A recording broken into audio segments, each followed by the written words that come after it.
Welcome back, my recovery family, and I have some amazing news for you all. I finally recorded the first Artlist.io. podcast, and that will be up and ready for you guys very shortly here. Thank you all for your support, and this has been a fun ride. I love it. It's keeping me sober one day at a time. Please keep joining me and following my Music videos. licensing Love y'all. reimagined.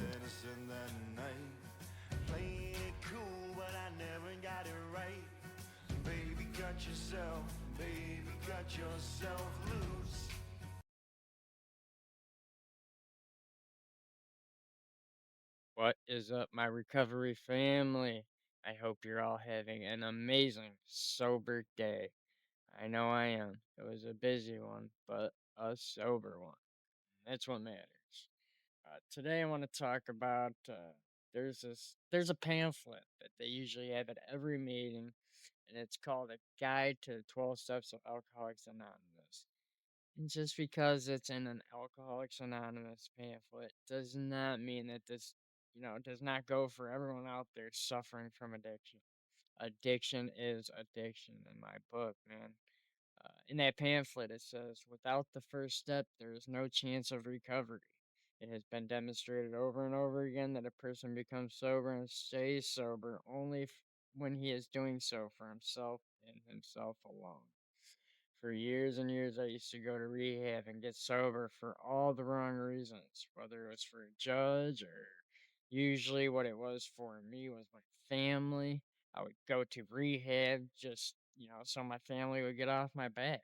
Or when my son would literally not want to be around me anymore, because I wasn't a pleasant person.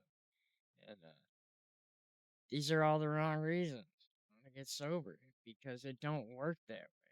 We have to want it for ourselves. So we have to be sick and tired of being sick and tired, or else I would I would get back out there, get a few weeks under my belt, and my sick mind will convince me that I can handle it.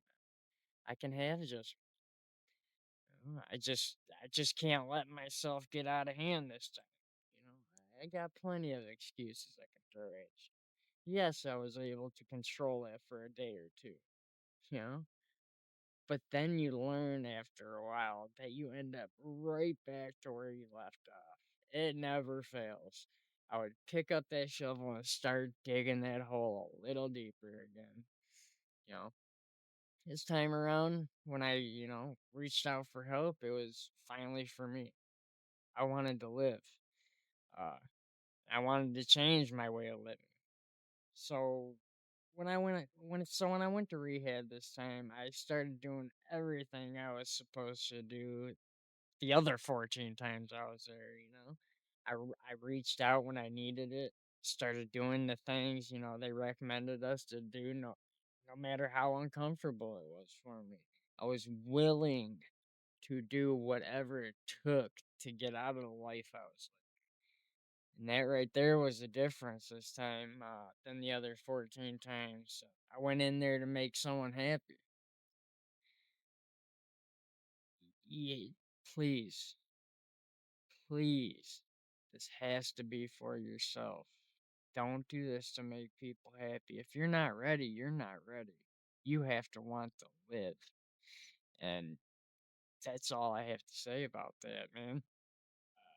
I hope someone heard something that helps them today. This is a very important stuff I'm sharing.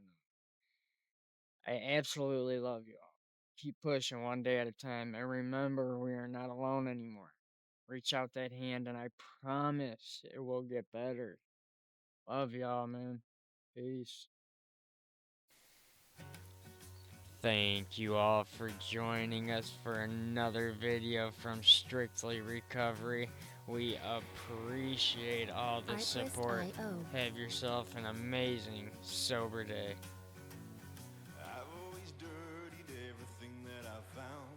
This ain't no difference. Look at you now. And baby, cut yourself. Baby, cut yourself.